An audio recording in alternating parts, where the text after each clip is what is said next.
So, without further ado, I'd like to take this opportunity to introduce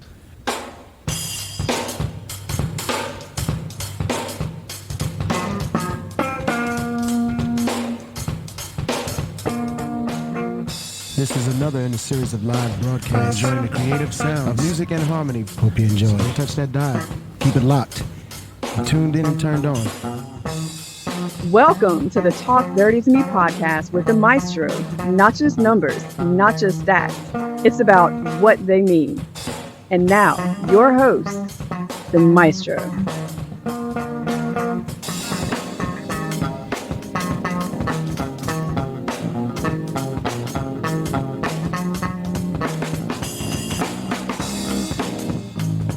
Hello and welcome to this episode of the Talk Dirty to Me podcast.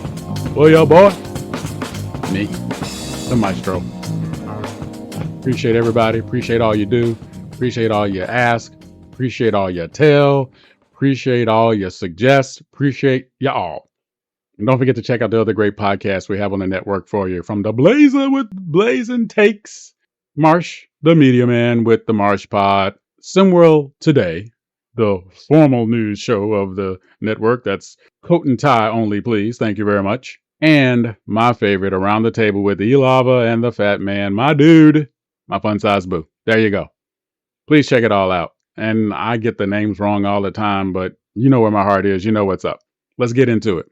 A gentleman that I talked about in a podcast way back, I want to bring back his name now for a lot of reasons. One, I had a chance to check him out further, and my suspicions were held correct.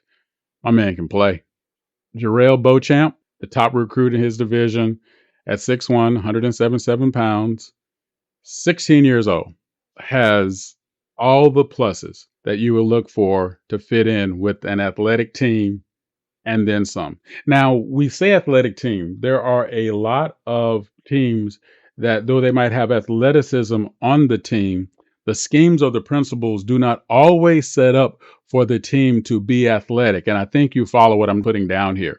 So I might have a lot of stallions on my team. They can get out, they can run, they can get it done. But if my scheme does not allow that, if the principles that I set up for my team does not allow that, then it's not an athletic team, even though they're athletes on the team. When you see something like that, that's a case where the coach is training and coaching against principle, against type. Not that that's a bad thing, but it's kind of hard to line up for success if you say, we're going to do it this way no matter who's on the team. If you want to use an NFL analogy, you get Tom Brady as your quarterback, but you want to run the Lamar Jackson offenses, might not be successful.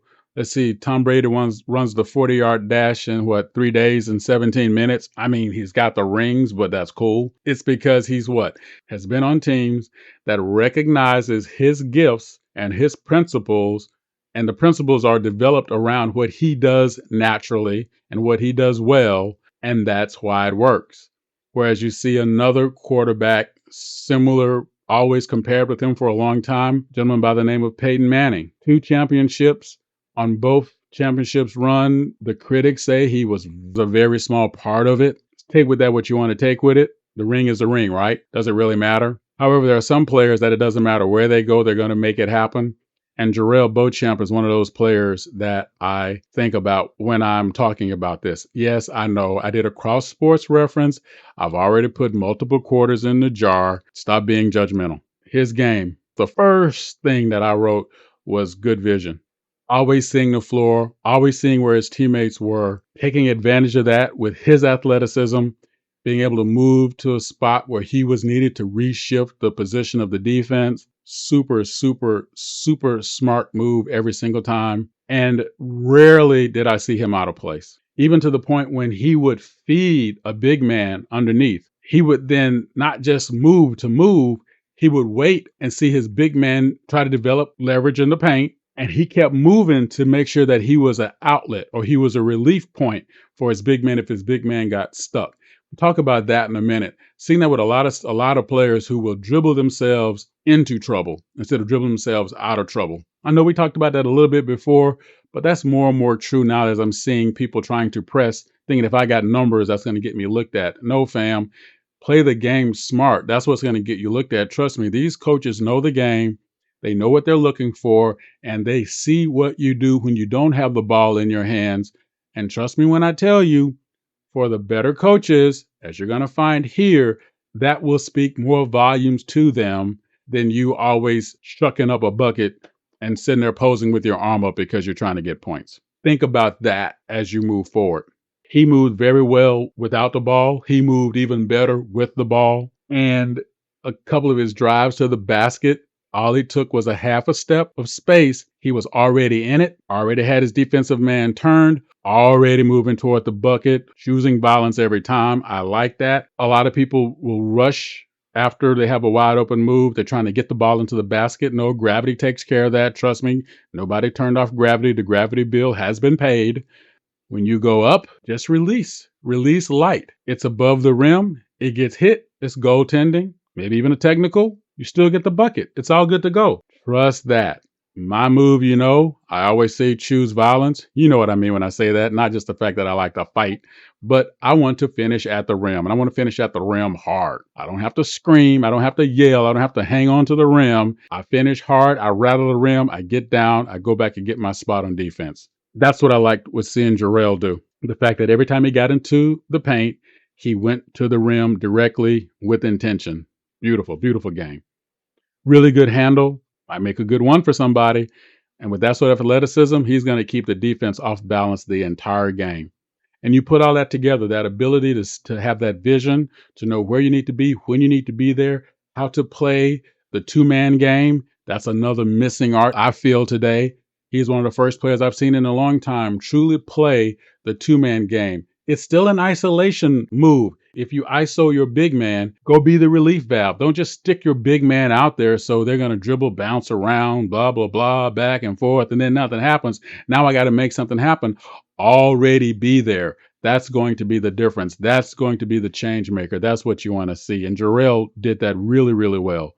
Number one for a reason. I don't do the numbers. I just say what I see, and I liked what I saw with Jarrell Beauchamp. If I'm saying your name wrong, straighten your boy out. Trust me, I mean it with all respect. Everybody, thank you so much for listening to this half of the Talk Dirty to Me podcast. Come get me on the other side.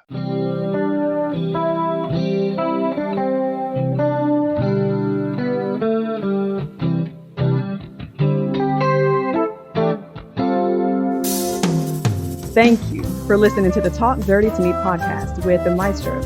Want to get involved? Bring it. Drop in discord.gg/SimWorld NBA. If you have the brain, Join as a coach. If you have the game, Join as a player. See the game, be the game. But now, back to Talk Dirty to Me with The Maestro. Once again, for the Soul Children's Dream section, y'all. Let's get back to some wonderful sound.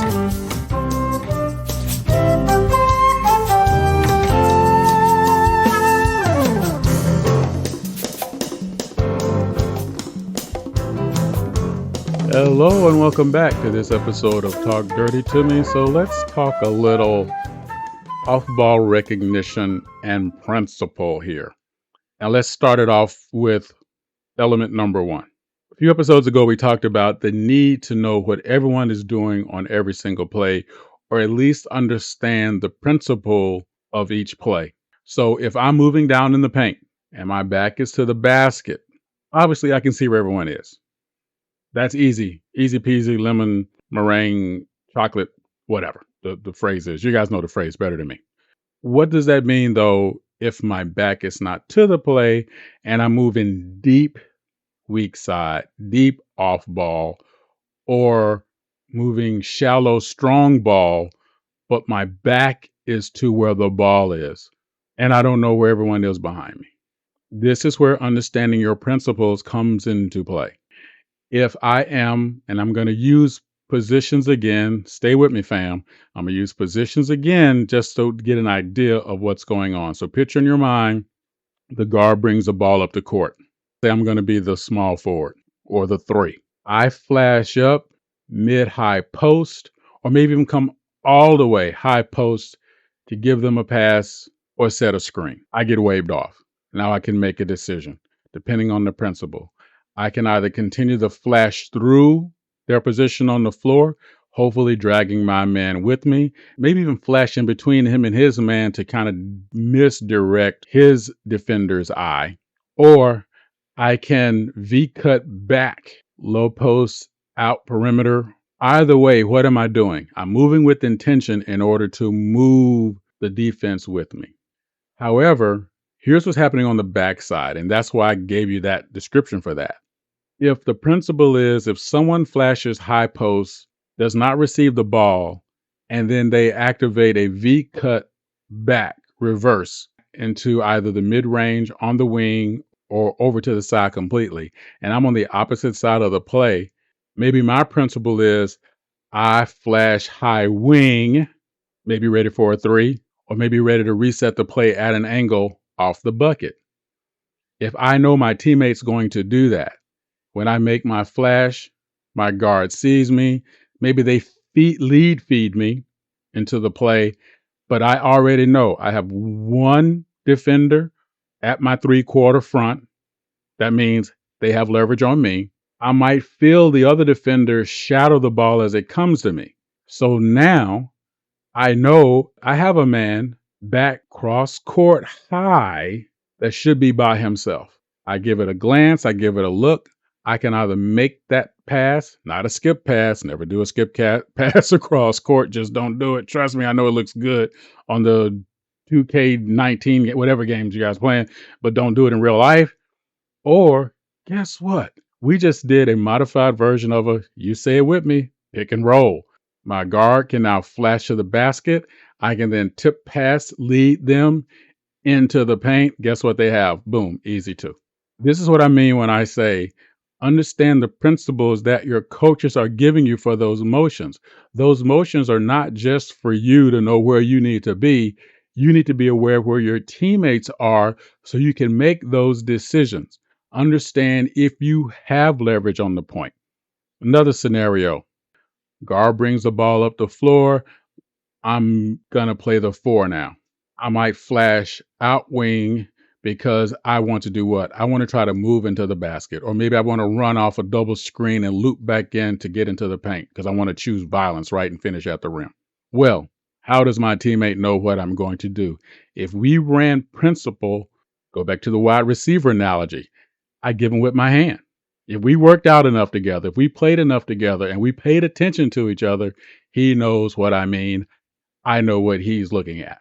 And I give them that. Now, maybe the coach might have us set up in a flare principle. What does that mean? Terminology changes from coaches to coaches. I'm just using the terminology I'm familiar with. It's up to you to really get an idea of what your coach is looking for you to do when they draw out the plays. Don't be afraid to ask questions. Don't be afraid to say, okay, if I do this, coach, what do you want to happen there? Guess what? You now know what's going to happen on the other side of the play, and your teammate knows what their responsibility is if they did not ask, right? Coach might have a flare principle, which means what? In this case, it means, you know how flare, the sparkles kind of spread out, disappear as they drop? Well, coach might say, if you're ball side, and you flash to the ball or flash away from the ball, you flash out big. Not a few steps, you flash out big almost to the end line. Why? Draw your guy with you, and if they do not, you are now open to what? Reset the play, take the 3, or do what you need to do to, if you get a lane, drive to the rim, finish at the rim, choose violence. This is where knowing what's going on helps, because if I'm on the other side, I see my teammate flare flash, and I know I can see the lane, or I can see him recognize the lane as he makes a move with intention to drive in. I give him a second because what? He might pull up, but if he keeps going, guess what I'm not going to do? If I have my man handicapped and he's staying with me and he doesn't do help side, I'm going to flash in with him. Make my man trail. I can side screen my man off the ball for my player. I should say side screen my defender off the ball while my teammate goes in, finishes at the rim. Or if I see my man flashing, my teammate flashing in, and my defender then plays good help side D principle, which means they see the play coming into the paint. There's no one there. They're going to go help side. They're going to go in. I don't go. I stay where I am and even move deeper against his back because I'm now the relief for my teammate. When they go in, they see help side coming. Guess what I am? ET phone home. Boom, give it to me. Let me knock it down. Or at least, at the very least, give us an option with, say the magic word with me, control and leverage. So now I can either take that shot, kick it back into the post if everybody reacts to me. Either way, we have a 2 against 1 or 3 against 1 principle that will work as long as we make the best decisions. And that's what I mean when I say that. That's the kind of stuff I'm talking about when I say recognizing what everybody needs to do on the floor. Because you can only make your team stronger. You can only make every play stronger. And you can always put your defense in a position to be on their heels as long as you're moving with intention. Thank you all for checking out this episode of Talk Dirty to Me. Appreciate all your feedback. Appreciate all the things that you all say you want to learn about. Keep it coming. Feed me. Ask me some more questions. Tell me some. No, whatever. You know what I'm going to say. Just do what you got to do, right? Great questions all the time, all the way around. Love hearing what you guys want to know about. Love hearing what you guys think about what we talk about and how we talk about it. Give me some more. Remember, this is our podcast. It's not the Maestro's podcast. It's our podcast. Let's keep talking. Let's keep having some fun. Let's keep learning no matter what you do. All right. That is the key for everything for us. And always remember, if you mess up and let John Connor stay at your house, it's going to get blowed up, fam. I mean, I didn't realize we were starting right now.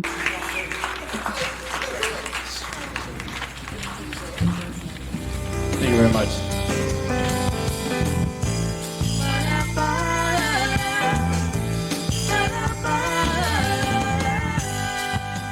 Thank you again for checking out the Talk Dirty to Me podcast with the Maestro. Drop a tag below and give us a piece of your mind. So, see you next time and talk dirty to me.